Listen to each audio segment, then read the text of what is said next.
नमस्कार, स्वागतम, सुस्वागतम, अभिनंदनम, जय श्री कृष्णा, जय श्री राम, अस्सलाम वालेकुम, हेलो एंड वेलकम। मैं मोनाली पांडे और आप देखना शुरू कर चुके हैं दी मनाली इनसाइट। आज की वीडियो में बात होगी कि किस तरह से हमारे देश में शिक्षा का स्तर गिरता जा रहा है और महंगाई बढ़ती जा रही है, और किस तरह से पेट्रोल और डीजल के दाम बढ़ते जा रहे हैं और महंगाई हमारे देश में महंगाई डायन बनकर आम जनता को खाती जा रही है। आज की वीडियो में बात होगी रोजगार की, बात होगी अशिक्षा की और संग ही बात होगी महिला सुरक्षा की। आखिरकार महिलाएं कितनी सुरक्षित हैं और लड़कियां कितनी परेशान हैं अपने साथ होने वाले ईव टीजिंग और मोलेस्टेशन को लेकर। आखिरकार युवक कितना सजग है अपनी शिक्षा को लेकर। आखिरकार एक बेरोजगार कितना चिंतित है अपने रोजगार को लेकर। तो चलिए शुरू करते हैं। जी, आपका नाम? जगदीश यादव, आजमगढ़ से। वर्तमान की सरकार में और पहले की सरकार में आखिरकार आपको कौन बेहतर नजर आता है? शिक्षा का स्तर आखिरकार वर्तमान से सरकार में बढ़ा या घटा? गरीबी आखिरकार किस स्तर पर पहुंची है? और आखिरकार एक जो बेरोजगार है वो कितना परेशान? शिक्षा के क्षेत्र में जो ये सरकार तो बिल्कुल फेल नज़र आ रही है और बाकी कुछ क्षेत्रों में सफल है, लेकिन शिक्षा के क्षेत्र में बेकार है। रोजगार को लेकर आपका क्या कहना है? रोजगार के क्षेत्र में तो बिल्कुल असफल सरकार रही है। अभी 2017 के बाद कोई वैकेंसी नहीं आई शिक्षा विभाग में। शिक्षा विभाग में जैसे शिक्षा मित्रों के अलावा और कोई वैकेंसी आई नहीं। महिला सुरक्षा को लेकर आप क्या सोचते हैं? नहीं, महिला सुरक्षा के क्षेत्र में तो कुछ हद तक ये सरकार सफल रही है, लेकिन बाकी क्षेत्रों में असफल है। तो क्या सर आप हाथरस वाले कांड से अपरिचित रहे या फिर भदोही में जो हुए? यहाँ पर ये हो रहा है, बलात्कार जैसे क्रियाकर्मों को एक तरह से कर दिया जा रहा है और बाद में पुलिस द्वारा उस पर कार्यवाही भी नहीं की जा रही है। तो क्या वाकई में महिला सुरक्षा को लेकर ये सरकार आपको सजग नजर आ रही है? देखिए, जो जहाँ तक ऐसी मानसिकता वाले लोग जो हैं ये हमेशा रहेंगे, लेकिन कुछ हद तक तो नियंत्रण है ही, इस चीज़ को मानना ही पड़ेगा। सर, जैसे कौन से केस में? नहीं, और एक जो अपराधी प्रवृत्ति के लोग हैं उनमें तो कहीं न कहीं कुछ एक भय तो व्याप्त है ही, लेकिन फिर भी जो अपराधी प्रवृत्ति के लोग हैं उनको उन पर पूर्ण रूप से नियंत्रण कर पाना इतना आसान क्रिया तो है नहीं। सर, लेकिन कानून एक ऐसी चीज़ है जिसके द्वारा कार्यवाही कर हम उन पर कहीं न कहीं अपना दबाव बना पाते हैं, लेकिन इस सरकार में आखिरकार क्या हुआ? जो अपराध को अंजाम दिया जा रहा है उन पर ना कोई कार्यवाही की जा रही है, बल्कि उन्हें यूं ही छोड़ दिया जा रहा है। आखिरकार क्यों? नहीं, ये तो सरकार की कहीं न कहीं लापरवाही है, लेकिन ये सब सिस्टम अपडेट करने में कुछ समय लगेगा। तो सर, अगले चुनाव में आप कौन सी सरकार को देखना चाहते हैं? नहीं, परिवर्तन तो बहुत जरूरी चीज़ है। तो सरकार परिवर्तित हो या फिर यही रहता है? नहीं, सरकार परिवर्तित हो। शिक्षा के क्षेत्र में अगर कुछ चाहिए तो फिर सरकार में बदलाव लाना ही पड़ेगा। तो क्या माने, आपका अगला वोट राहुल को या अखिलेश को? नहीं, अखिलेश। जी, धन्यवाद। जी, आपका नाम? संदीप। क्या करते हैं आप? एसएससी की तैयारी करते हैं। तो सर, वर्तमान में एसएससी का पेपर हुआ, स्टूडेंट ने दिया, लेकिन परिणाम नहीं आया, उस पर आपका क्या कहना है? पेपर दे रहे हैं हम लोग, रिजल्ट आ रहा है पर बहुत दिनों बाद आ रहा है, या ये भी हो रहा है कोर्ट कचहरी में, मतलब कोर्ट वोट में फंस जा रहा है, इसमें मतलब बहुत झिलावल आ रहे हैं। तो क्या ऐसे में आप एसएससी की प्रिपरेशन कर रहे हैं, खुद को थोड़ा डरा हुआ या सुरक्षित नहीं समझ पाते?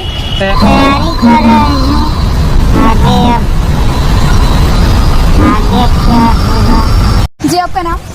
मेरा नाम मंगलदेव त्रिपाठी है।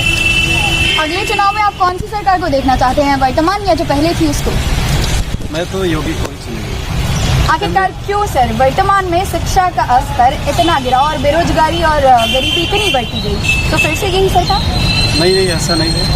पहले शिक्षा कितना ज़्यादा थी कि आज कम हो गई है, पहले भी नहीं था, आज भी कुछ बढ़ रहा है। सर, पहले नहीं था इसीलिए तो हमने सत्ता पलट की, पहले की सरकार को हटाकर एक नई सरकार को लाया। जब हमें कोई रिजल्ट ही नहीं मिल रहा है तो फिर सरकार के आने के ना आने का क्या मतलब है? तब तो पहले की सरकार ज़्यादा बेहतर थी।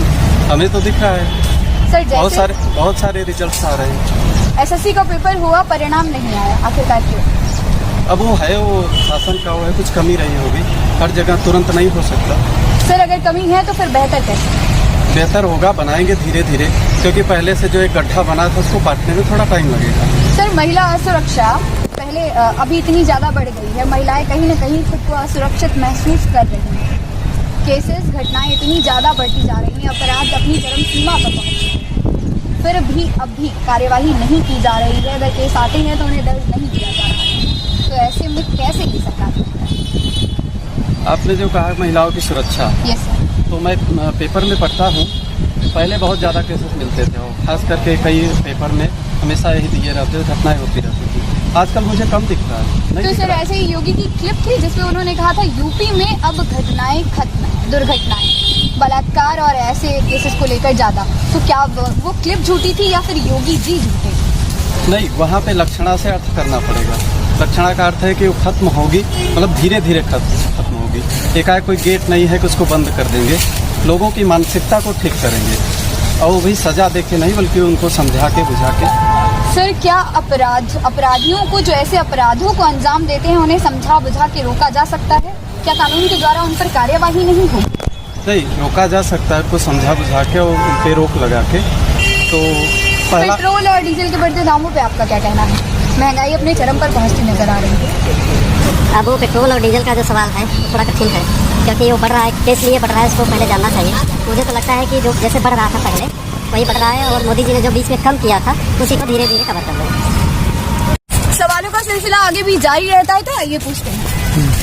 सर वर्तमान की सरकार और बीती हुई सरकार में आपको क्या अंतर नजर आता है, और अगले चुनाव में आप आखिरकार किसको देखना चाहते हैं? वर्तमान सरकार की पारदर्शिता और पिछले सरकार के कार्यक्रमानुसार देखा जाए तो बहुत सारे डिफरेंसेस है, और आने वाली उत्तर प्रदेश की राजनीति जातिकरण से हटकर विकास के मुद्दे पर अपना पक्ष रखने की रहने वाली है। सर वर्तमान की सरकार और पहले की सरकार में आपको क्या बदलाव नजर आता है, और आने वाले चुनाव में आप कौन सी सरकार को चुनना चाहेंगे? अब ये मैं कह नहीं सकता। सरकारें सब अच्छा काम कर रही हैं, ऐसा नहीं है। अगर सर सरकार अच्छा काम कर रही है तो बेरोजगारी इतनी बढ़ती क्यों जा रही है, और गरीबी का स्तर आखिरकार इतना बढ़ता क्यों जा रहा है, और शिक्षा का स्तर गिरता ही नजर आ रहा है शिक्षा का, क्यों? हाँ, उसमें कुछ बुनियादी कमियां हैं, उसको सुधार में किया जाए। उसको आने वाली कोई भी मतलब सरकार है वो कमी तो कुछ न कुछ रहती ही है, लेकिन उसमें सर कमियां रहती हैं, लेकिन योजनाओं में इस तरह की कमियां इतने बड़े स्तर पर आखिरकार कहाँ? जीडीपी का स्तर इतना पहली बार गिरा, आखिरकार क्या? कुछ कोरोना का जैसे आपातकाल, कुछ ऐसे प्राकृतिक आपदाएं इसमें कारक। सर कोरोना तो और देशों में भी था, लेकिन जितनी स्थिति हमारे देश की वर्तमान में खराब है उतनी और देशों की नहीं, आखिरकार उसका मैंने अभी आपसे बताया कि वो कोरोना ऐसे कुछ आपदाएं आई, उस कारण भी जीडीपी हमारी गिरी है। उसे काफ़ी मतलब कि सुधार मतलब और क्षेत्रों में तो कर ही रही है। तो सर कोरोना के पहले क्या जीडीपी नहीं गिरी थी? था, लेकिन उतना नहीं था पहले से। अब सर महिला सुरक्षा को लेकर आपका क्या कहना है? महिला सुरक्षा का स्थिति फिलहाल ठीक ही है पहले से, पहले की अपेक्षा। तो क्या सर आप हाथरस कांड और जो भी कांड वर्तमान में हुए उन सबसे अपरिचित है? ऐसा नहीं है। समाज में कुछ ऐसी बुराइयां हैं, मतलब कुछ असामाजिक तत्व हैं जो ऐसा करते हैं, उनके खिलाफ प्रशासन को कार्रवाई करनी चाहिए। लेकिन सर प्रशासन कार्यवाही नहीं कर रही, यहाँ तक कि केस को दर्ज नहीं किया जा रहा है। हाँ, तो फिर सरकार कैसे सही कार्य को अंजाम दे रही है? हाँ, कहीं जगह मतलब सरकार को जिम्मेदार नहीं ठहरा सकते। उसमें क्या है कि जो अधिकारी हैं, प्रशासनिक अधिकारी, वो भी लापरवाही करते हैं, उनके ऊपर सरकार को ध्यान देना चाहिए। सर वो सरकार ध्यान नहीं दे रही है, तो फिर चिंता करना कमी आखिरकार किसके अंदर है? वो जो प्रशासन है उसमें, या फिर सरकार के सत्ता के लोगों? हाँ, कहीं ना कहीं सरकार में भी कमी है, प्रशासन में भी कमी है। सरकार को ध्यान देना चाहिए, लेकिन हालांकि पूरी तरह से सरकार को के ऊपर ही दोषारोपण करना। तो अगली बार आप कौन सी सरकार चाहते हैं, मोदी, अखिलेश या राहुल गांधी? देखिए, समय आने में बताएंगे। तो सर ये जो पेट्रोल और डीजल के दाम इतने बढ़ते जा रहे हैं उस पर क्या सोचते हैं आप? ये तो हाँ फिलहाल ठीक नहीं है। पहले कई और सरकारें आई, उसमें दाम इतना नहीं बढ़ा जितना इस बार बढ़ा है, तो ठीक नहीं। सर अर्थव्यवस्था में, शिक्षा में, महिला सुरक्षा में, हर जगह इतनी चीजें घटती जा रही हैं, पीछे होती जा रही है, फिर भी आप कह रहे हैं सरकार बेहतर है। बेहतर नहीं कर रही है सरकार, अब प्रयास कर रही है और अच्छा प्रयास करना चाहेंगे। नाम अमित यादव। अगले चुनाव में आप कौन सी सरकार को देखना चाहेंगे, वर्तमान या जो बीत गई उसको? सर क्यों? इस सरकार ने इतनी योजनाएं लाई, उज्ज्वला योजना, आवास योजना, क्या किसी का भी लाभ अब तक नहीं पहुंच पाया? देखिए, सरकार की जो योजनाएं होती हैं, किसी भी सरकार की योजनाएं होती हैं, उससे कुछ लोग लाभान्वित होते हैं, लेकिन सरकार की जो शिक्षा नीति है, शिक्षा की जो व्यवस्था है, ये काफ़ी जो है ढीली पड़ गई है। युवाओं को जो है रोजगार को लेके जो इस समय जो संघर्ष करना पड़ रहा है, वो अन्य किसी सरकार में ये देखने को नहीं मिला। सरकार आज के समय में जो वैकेंसियाँ लेके आ रही है, वैकेंसियों को पूर्ण रूप से जो है उसको ऐसा लग रहा है, ऐसा ढीलापन उसमें महसूस हो रहा है, जैसे लग रहा है कि सरकार पूरी रूप से जो है नीतियां बनाने में विफल हो गई है। और सरकार की जो कार्यपालिका है, जो नीतियों का जो क्रियान्वयन करती है, वह जो है उसमें सफल पूरी रूप से नहीं हो पा रहा है। तो शिक्षा के घटते स्तर और गरीबी के बढ़ते स्तर पर भी आपका क्या कहना है सर? गरीबी, देखिए गरीबी जो है, गरीबी का मानक जहाँ तक देखा जाए तो अभी हमारा देश विकासशील अवस्था में है, और ऐसे में जो है देश विकसित होने के ही कगार पे जा रहा था। लेकिन कोरोना महामारी के चलते जो है लोग वैसे ही जो है बहुत परेशान थे, लेकिन कोरोना महामारी के चलते लोगों ने जो है बहुत ज़्यादा गरीबी को फिर से महसूस करना शुरू कर दिया है। और जो महंगाई इस समय देश में है, पेट्रोल डीजल गैस को लेके, यह कहीं ना कहीं आम जनता को बहुत ज़्यादा प्रभावित कर रही है। सर, ज़्यादा सवाल न करते हुए सिर्फ एक ही सवाल पर अपनी बात को खत्म करिए। अगले चुनाव में कौन सी सरकार को आप देखना चाहते हैं? जी, आपका नाम? चंचल यादव, छात्र इलाहाबाद विश्वविद्यालय, तृतीय वर्ष बी। वर्तमान की सरकार और बीती हुई सरकार में आपको क्या अंतर नजर आता है, और आने वाले चुनाव में आप किस सरकार को अपने समक्ष देखना पसंद करेंगे? देखिए, बीती हुई सरकार जो थी वो कहीं न कहीं इस सरकार से तो बेहतर थी। वो सरकार कभी दो लोगों के लिए काम नहीं करती थी, अडानी अंबानी और पूंजीपतियों के लिए काम नहीं करती थी। भारत का जो मॉडल है ना, वो समाजवादी मॉडल है, जहाँ पर समाज के हर एक वर्ग का कल्याण हो, समाज में समता आए, लोग के बीच जो आय की असमानता है वो कम हो, लोग अमीर गरीब जो हैं उनकी जो बीच की जो खाई है वो कम हो। इस बात पर बल देती थी पहले की सरकार, क्योंकि जो कांग्रेस पार्टी है और कांग्रेस पार्टी की जो विचारधारा है वो समाजवादी विचारधारा है। लेकिन वर्तमान समय में जो सत्ता पर बैठी सरकार है, उसकी जो विचारधारा है वो फासिज्म की तरफ बढ़ रही है। उस सरकार की जो विचारधारा है वो मध्यकालीन जो संकीर्ण प्रकार की जो परंपराएं थी, जो विभिन्न प्रकार की कुरीतियां थी, उसकी तरफ बढ़ रही थी। जैसे प्राचीन काल में महिलाएं जो थी वो घरों में रहती थी, बाहर निकल के बोल नहीं पाती थी, वो चीजें आज विद्यमान है। चाहे आप महिला सुरक्षा को लेकर क्या कहना है? महिला सुरक्षा, यही मुद्दा मैं आपसे बताने वाला था कि महिला सुरक्षा की जब बात की जाती है, जैसे मैं आपको उत्तर प्रदेश का एग्जाम्पल देना चाहूँगा। हाथरस की एक घटना हुई जिसमें एक लड़की के साथ बहुत ही कुकर्म हुआ, उसको मार दिया गया। ठीक है, जब उसके घर कंप्लेन लिखवाने गए तो पहली बात तो कंप्लेन नहीं की गई। उसके बाद जैसे तैसे करके जब दबाव बनाया गया, जनसमूह द्वारा दबाव बनाया गया कि इसकी कंप्लेन की जाए, तो सत्ता के द्वारा जो अपराधी था उसका संरक्षण किया गया। हमारी सरकार कहती है कि बेटी बचाओ और बेटी पढ़ाओ। मुझे लगता है कि सरकार को ये कहना चाहिए कि बेटी इनके विधायकों, इनके सांसदों से बचाएं पहले, उसके बाद फिर दुनिया से बचाएंगे। इन लोगों की जो सरकार है, जो नीतियां हैं, इन लोगों की मध्यकालीन परंपराएं बिल्कुल वही कि भेदभाव होगा, महिलाएं कहीं घूम नहीं सकती, एंटी रोमियो स्क्वाड बना देंगे, प्यार करना कहीं गुनाह नहीं, हर चीज सही, हर चीज अगर कोई आदमी कर रहा है तो उसको फ्रीडम होनी चाहिए। हमारे देश में बहुत सारे हमें अधिकार मिले, हम घूमने की आज़ादी, बोलने की आज़ादी, हर तरीके की हमें आज़ादी है। हमारी आज़ादी में हस्तक्षेप करना किसी के दायरे में नहीं आता है, चाहे वो राज्य हो और चाहे वो जो हो। सवालों के रुख को मोड़ना चाहूंगी और पेट्रोल डीजल की बढ़ती कीमतों और बिगड़ती अर्थव्यवस्था को आपसे पूछना चाहूंगी, आखिरकार क्या कहना है आपको हमारे देश की अर्थव्यवस्था को लेकर? जैसा कि मैंने कहा कि सरकार पूंजीपतियों के लिए काम करती है, यानी कुछ लोगों के लिए। देखिए, भारत में क्या था कि पहले जो थे वो भूमि, ऐसे जो लोग थे जिनके पास बहुत सारी भूमि हुआ करती थी, मतलब जमींदार वर्ग हुआ करता था, और एक ऐसा वर्ग हुआ करता था जो भूमिहीन था, जो बंधुआ मजदूरी करता था, जिसको उसी पे वो खाना खाता था, जीता था। और अकाल जब बंगाल में बहुत सारे पड़े तो बहुत सारे लोग मर गए, ऐसा दौर था। तो हमारे यहाँ क्या किया गया, ऐसा रिफॉर्म किया गया जैसे समाजवादी मॉडल की स्थापना हो, लोग समाजवाद को समझें। समाजवाद किसी पार्टी की विचारधारा नहीं है, सिर्फ समाजवाद कांग्रेस पार्टी को भी मानती है, भाजपा भी समाजवाद की कुछ विचारधारा को सम्मिलित करती है, कांग्रेस और समाजवादी पार्टी भी करती है, और विभिन्न सारी जितनी भी पार्टियां हैं वो समाजवादी विचारधारा को लेकर चलती हैं, क्योंकि जो भारत का जो मॉडल है वो समाजवादी है। लेकिन वर्तमान समय में अगर देखा जाए जैसे कि अगर हम भाजपा को देखें तो वो सबका साथ सबका विकास जो लाई है वो गांधी जी के सर्वोदय दर्शन से लाई है, ठीक है। और सर्वोदय का दर्शन समाजवाद की बात करता है, सामाजिक कल्याण की बात करता है, लोगों की समानता और बराबरी की बात करता है। लेकिन भारत में बराबरी आपको देखने को कहाँ मिलेगी? कोई अमीर है तो कोई गरीब है, कोई अंबानी है तो कोई। ये बताइए, इस सरकार में माना कि लाखों कमियां थी, लेकिन कई योजनाएं लाई गई, आवास योजना, उज्ज्वला योजना, क्या ये इन सब की सुविधा हमारी आम जनता को नहीं मिली? हम प्रधानमंत्री श्री नरेंद्र मोदी को बहुत बहुत धन्यवाद करते हैं कि उन्होंने बहुत सारी योजनाएं लॉन्च की। प्रधानमंत्री उज्ज्वला योजना, प्रधानमंत्री आवास योजना, प्रधानमंत्री ग्रामीण कृषि विकास योजना, बहुत सारी योजनाएं, बहुत सारे बैंक स्थापित किए, जनधन खाते खुलवाए, बहुत फलाना फलाना किया। लेकिन पहले आप ये बताइए वो चीजें कितना इम्प्लीमेंट हो पाई हैं, ग्राउंड पे कितना है? लोग गरीबी, अच्छा बताइए, अगर योजनाएं बहुत सारी बनाई गई, उसका क्रियान्वयन किया गया, तो बताइए जो आंकड़े आ रहे हैं, यूएनडीपी के आंकड़े हो, सीएसओ के आंकड़े हो, जितने भी प्रकार के आंकड़े हैं, उसमें भारत की जो स्थिति है वो बदतर क्यों नजर आ रही है? बेरोजगारी 45 साल में सबसे अधिक है, लोगों को नौकरियां नहीं मिल रही हैं, रोजगार छीन रहे हैं, कितने लोग तबाह हो गए।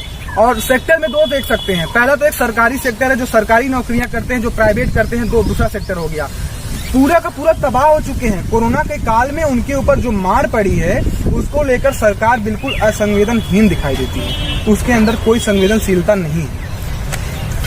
तो इस तरह से आपने देखा कि ये भैया कितना परेशान है वर्तमान की सरकार और उसके द्वारा किए गए कार्यों से। सवालों का सिलसिला आगे भी जारी रहने वाला है, तो बने रहिए मेरे साथ। आपका नाम? गौरव त्रिपाठी। आने वाले चुनाव में आखिरकार आप कौन सी सरकार को देखना पसंद करेंगे, वर्तमान या जो बीत गई उसको? ना ही वर्तमान नहीं बीत गई, हम बस सरकार से एक अपनी अब बात रखना चाहेंगे और उनसे यही कहेंगे कि आप उद्योगपतियों का फायदा सोचना छोड़ दें। सबसे पहली बात, आप निजीकरण कर रहे हैं, कोई दिक्कत नहीं है, लेकिन निजीकरण से उद्योगपतियों का फायदा होना कहीं ना कहीं गलत है। उसके लिए हम आपसे अनुरोध करेंगे और निवेदन करेंगे कि आम जनता की सुने, उद्योगपतियों की सुनना बंद करें। तो क्या आपको लगता है आम जनता अगर वर्तमान की सरकार से निवेदन करती है तो क्या वो हमारे निवेदन को सुनेंगे? जब विपक्ष नहीं होता तो हमेशा सरकार तानाशाही करती है। अमूमन यही हो रहा है, विपक्ष नहीं है। सरकार से अनुरोध रहेगा कि विपक्ष को थोड़ी सी महत्वता दे, और नहीं महत्वता देते हैं तो कहीं ना कहीं जनता के लिए उद्योगपतियों को छोड़ दें, जनता को, आम जनता को छोड़ दें। शिक्षा का स्तर इतना गिरता जा रहा है और गरीबी हमारे देश में बढ़ती जा रही है, उस पर आपका क्या कहना है? और जो बेरोजगारी का दर भी इतना बढ़ता जा रहा है, उस पर आपका कहना चाहते हैं? माफ करिए, बेरोजगारी तो नहीं है। किसी विद्वान ने कहा था कि रोजगार की कमी नहीं है, रोजगार की आपको औकात नहीं है। अगर आप कोशिश करेंगे, कहीं ना कहीं सही है, स्वरोजगार जो आप दे रहे हैं सही दे रहे हैं, कोशिश करिए, हर एक जनता अब रोजगार के लिए खड़ी हो सकती है, चाहे वो सेल्फ हो सकती है या सरकारी के लिए। जी, आपका नाम?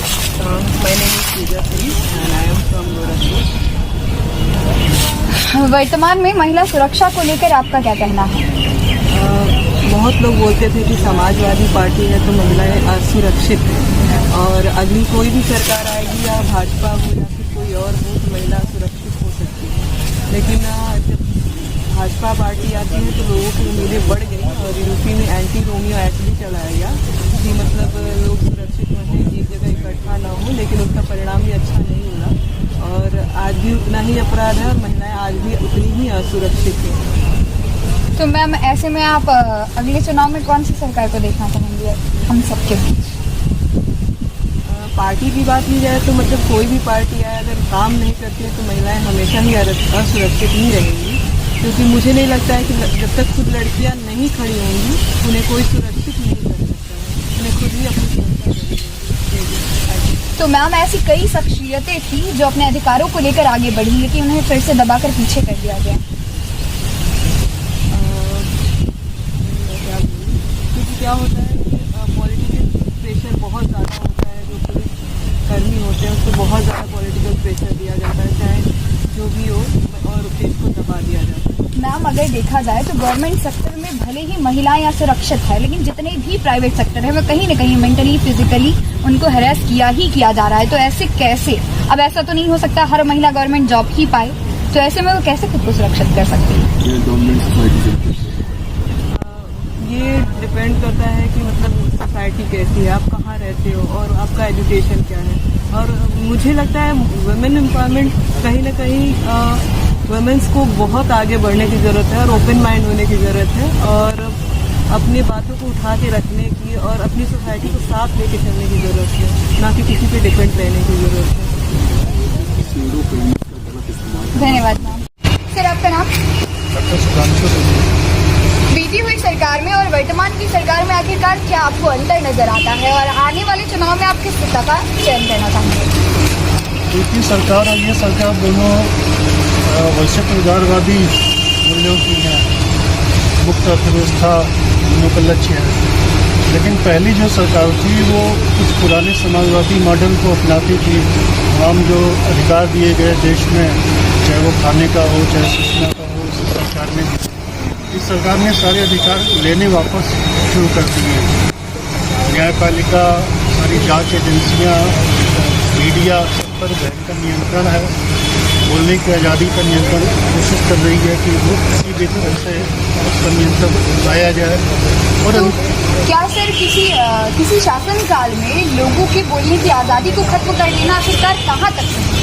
बिल्कुल वही, जब आप बगैर किसी प्रूफ के किसी को टुकड़े टुकड़े गैंग बता दे रहे हैं, किसी को अर्बन नक्सल बता दे रहे हैं और आपके 3 लाख पेट भरकर बैठ के दिन भर गालियाँ देते हैं और लोगों को जो आपके खिलाफ बोलते हैं, तो सिर्फ इवेंट मैनेजमेंट से देश थोड़ा चलता है। कोई एक भी ठोस काम उन्होंने नहीं किया और किया भी तो उसके बहुत भयंकर नतीजे हुए। नोटबंदी ने पूरे कई करोड़ रोजगार ले लिए और इधर लॉकडाउन जो हुआ इतनी दिक्कत मजदूरों को पेश आई चलन लगा देने से। सर तो पेट्रोल डीजल के बढ़ते दामों और महंगाई को लेकर आपको क्या कहना है? ये कोई भी सरकार नहीं है, सिर्फ 2 लोगों के नियंत्रण में है, अडानी अंबानी, या कह सकते हैं जो उनके कारपोरेट मित्र हैं उनके नियंत्रण में है। तो ये दाम उनके लिए कोई मायने नहीं रखते। तो सर आपका ऐसा कहना है कि ये जो सरकार है ये प्रजा हित के लिए नहीं बल्कि अपने हित के लिए सारे कार्यों को अंजाम दे रही है? भाई कोई भी जो सरकार के आप दुनिया देखें, इतने बड़े बड़े मूवमेंट हुए, इसका कोई उनके ऊपर अंतर नहीं पड़ता। उनको पता है ये मीडिया मैनेजमेंट करके, इवेंट मैनेजमेंट करके हम वोट बना लेंगे, जनता से कोई मतलब नहीं, जनता को बरगला लेंगे कुछ ऐसे मुद्दों पे हिंदू मुसलमान करके, तो वो अपना कर रहे हैं। और क्योंकि पैसा उन चुनाव लड़ने के लिए अडानी से मिल रहा है, अंबानी से मिल रहा है, उनके पक्ष में नीतियाँ बना रहे हैं, आम आदमी से मतलब नहीं। तो सर अगले चुनाव में आप किसको देखना चाहेंगे, योगी मोदी या फिर अखिलेश या राहुल गांधी? मैं किसी का नाम नहीं लेना चाहूँगा कि सब एक जैसे हैं। हम लोग चाहते हैं कि कुछ ऐसी नई धाराएँ आए। कुछ लोगों ने शुरुआत की थी लेकिन वो भटक गए, जैसे आपने, या इस तरह के और कुछ मूवमेंट चल रहे हैं, कमल हासन वगैरह नई पार्टियाँ बना रहे हैं। तो किसी ऐसी चौथी धारा से हम उम्मीदें रखते हैं, क्योंकि ये पुरानी पैटर्न की जितनी पार्टियाँ हैं वो सारे काले धन व कारपोरेट के इशारे पे ही चलती हैं। तो सर ये चौथी धारा के रूप में आपको कौन सी शख्सियत नज़र आती है? अभी तो फिलहाल कोई ऐसा नाम मेरे पास नहीं है। कमल हासन का मैं तमिलनाडु में ले सकता हूँ। ये आशा हो सकता है कि तमिलनाडु में इस बार अच्छा करें कमल हासन। अगर वो ऐसा करते हैं, सफल हो जाते हैं, तो कुछ आशा लगाते हैं कि देश के अन्य जगहों पर भी ऐसा। अभी तक हमने बात की यूपी की महिलाओं से कि आखिरकार महिला सुरक्षा और महिला सशक्तिकरण पर उनके क्या विचार हैं। आइए अब मिलते हैं उत्तराखंड की महिलाओं से, आखिरकार क्या अंतर नजर आता है उन्हें यूपी और उत्तराखंड में महिला सुरक्षा को लेकर। मैम आपका नाम? हाँ, महिला सुरक्षा के बारे में आपका क्या कहना है? यूपी और उत्तराखंड में क्या अंतर नजर आता है? उत्तराखंड में for girls it is very safe, but in UP we find like not very safe. In रात को भी हम जब जाते हैं तो मतलब लोग यहाँ पे लड़कियाँ ज़्यादा घूमती हुई दिखती भी नहीं है। हम वही नोटिस करते हैं, हम वही आपस में बात करते हैं कि यहाँ पे तो लड़कियाँ दिख ही नहीं रही है, रात को तो बहुत ही कम दिखती है। तो इसलिए हम भी थोड़ा यहाँ पे अनसेफ सा फील करते हैं, इसलिए हम भी जहाँ भी जाते हैं लाइक अपने एल्डर या किसी को बड़े को लेके ही जाते हैं। और उत्तराखंड में ऐसा कुछ नहीं है, specially like we are from Dehradun, तो वहाँ पे तो बहुत ही अच्छा इन्वायरमेंट है गर्ल्स के लिए, बहुत ही सेफ इन्वायरमेंट, ऐसा कुछ नहीं है। तो मैम जब आप रात पे सड़कों पे निकली तो आपको रीजन क्या समझ में आया? आखिरकार क्यों महिलाएं अपने घरों से बाहर रात को खुद को सुरक्षित नहीं महसूस कर रही हैं? क्यों वो सेफ नहीं फील कर पाती हैं? कुछ रीजन समझ में आए? एनवायरमेंट, लोगों को चेंज होना पड़ेगा। उसके लिए सबसे पहले थोड़ी गवर्नमेंट को भी थोड़ी अच्छी पॉलिसीज लानी पड़ेगी, थोड़े वुमेन एम्पावरमेंट के लिए। तो वही है, बेसिकली वही है कि सबसे पहले लोगों को अपनी मेंटालिटी चेंज करनी पड़ेगी, प्लस गवर्नमेंट को भी थोड़ा अपना योगदान देना पड़ेगा। जी धन्यवाद। हाँ जी, तो बोलिए, ये जो हमारे योगी चाचा कहते हैं कि हमारे यूपी में महिलाएं बहुत सुरक्षित है, तो आखिरकार ऐसे में उत्तराखंड से आने वाली महिलाएं क्यों उत्तर प्रदेश में खुद को असुरक्षित महसूस कर रही हैं? आखिरकार यहाँ पे सवाल तो बनता है। जी, आपका नाम? मेरा नाम आशुतोष सिंह, एक प्रतियोगी छात्र। आपको वर्तमान की सरकार में और पहले की सरकार में क्या अंतर नजर आता है? हमारे द्वारा अगर इस प्रश्न का उत्तर जानना चाहते हैं आप, जो वर्तमान की सरकार है एक विकासशील के रास्ते पर। पहले की जो सरकार थी, विकास का तो बात की बात है, एक सीमित थी, और इनका असीमित विकास है। ये दिन पे दिन निरंतर अपनी योजनाओं के माध्यम से विकास के रास्ते पर है। चाहे उससे अगर विकास हो रहा है सरकार के माध्यम से, तो शिक्षा का स्तर इतना घटता क्यों जा रहा है और गरीबी इतनी बढ़ती क्यों जा रही है, और हर युवा बेरोजगार क्यों नजर आ रहा है? बिल्कुल, आपकी बात सही है। जिसकी जितनी स्तुति होती है, इस बात पर मैं एक कथन अपना देना चाहूँगा, जिसकी जितनी स्तुति होती है उसकी उतनी निंदा भी होती है। जिस चीज़ के बारे में आप जितना सकारात्मक सोच सकते हैं, उस चीज़ के बारे में उतना नकारात्मक का मतलब आप समझ सकते हैं विपक्ष जो है। ये सब अफवाहें हमारी सरकारें जो भी वर्तमान समय में चल रही है, नई शिक्षा नीति के तहत रोजगार भी दिया है, ऐसा नहीं है कि नहीं। हमारे चाहे से उत्तर प्रदेश के परिपेक्ष से देख सकती हैं या भारत के परिपेक्ष से देख सकती हैं, जो जनसंख्या है, बेरोजगारी है, कोई भी सरकार आ जाए कभी भी खत्म नहीं कर सकती। तो क्या वर्तमान की सरकार में बेरोजगारी खत्म कर दी है? जी नहीं, खत्म नहीं की है, लेकिन खत्म करने के अपने रास्ते में जो भी रहस्य निभा पा रही है वो निभा रही है। तो अगर निभाई तो बेरोजगारी दर आखिरकार इतनी क्यों बढ़ी? पहले की सरकारों में तो इससे कम थी। जी, बात आपकी सही है, लेकिन इतनी बड़ी दुर्घटना जो आप कोरोना महामारी बीच में सुन रही होंगी, यहाँ पर इतने अच्छे अर्थव्यवस्था वाले देश हमारे जब वो सुलझ गए तो हमारा भारत। तो लेकिन सर, जो और देशों की अर्थव्यवस्था है वहाँ पे आप रोजगारी और गरीबी और शिक्षा के स्तर को देखेंगे, वो फिर भी मध्यम है या उच्च स्तर पे बढ़ रही है, लेकिन यहाँ पे कम होती ही नजर आ रही है। आखिरकार क्यों? जी बिल्कुल, आपने बहुत सही प्रश्न किया। इस प्रश्न को मैं 2 ही लाइन में उत्तर देना चाहता हूँ। हमारा देश जो 1946 और 47 से आज़ाद हुआ, सोच लीजिए, और उसी के परिपेक्ष से देखेंगे अमेरिका जैसे देश, ब्रिटेन जैसे देश, हमारा देश जब से आज़ाद हुआ तब से विकासशील के रास्ते पे है, और हमारे देश से लगभग 100 से 200 वर्ष ज़्यादा पहले ही विकासशील रास्ते पे है। आप इतना अनुमान खुद लगा सकते हैं, विकासशील के रास्ते पे कौन पहले जाएगा, कौन पीछे है।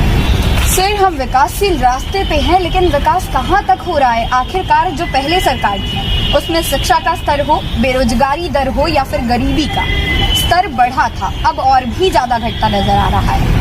तो आप ये कैसे कह सकते हैं ये सारी चीजें वर्तमान सरकार में बेहतरीन है पहले की सरकार की अपेक्षा? हाँ बिल्कुल, आपने सही कहा। देखिए, परिवर्तन ही विकासशील का रास्ता है। इन्होंने अपनी नई योजना लाए, नई शिक्षा के तहत अपने विकासशील को दिखाने का प्रदर्शन कर रहे हैं। अभी भी शुरुआती रास्ते पर हैं। अभी तो कितना हुआ, 5 साल नहीं हुआ पर सरकार की। अगर सेंट्रल की बात करेंगे, मानते हैं दूसरा पंचवर्षीय है, और उत्तर प्रदेश सरकार की बात करेंगे पहला पंचवर्षीय है। जब इतनी बड़ी जो भी अर्थव्यवस्था साथ में रही, तब उतना विकासशील नहीं हो पाया। इस हमारे 1 साल से देख ही रहे हैं, कोरोना महामारी जैसे वैश्विक महामारी जैसे आपातकालीन की समस्या को झेलते हुए तब भी प्रगति के ही रास्ते पे हूँ। मैं एक प्रतियोगी छात्र होने के कारण तब भी मैं एक चीज कह रहा हूँ, बेरोजगारी स्तर घट नहीं रहा, दिन पे दिन निरंतर। सर, हम ये सरकार को आखिरकार क्यों लाए? पहले की सरकार आखिरकार क्यों पीछे गई? ताकि स्तर सारी चीजों में बढ़े ही तो, चाहे वो शिक्षा हो, बेरोजगारी हो या गरीबी। लेकिन ऐसा क्यों हो रहा है कि गरीबी का स्तर हमें बढ़ता दिखाई दे रहा है और शिक्षा का स्तर वही गिरता?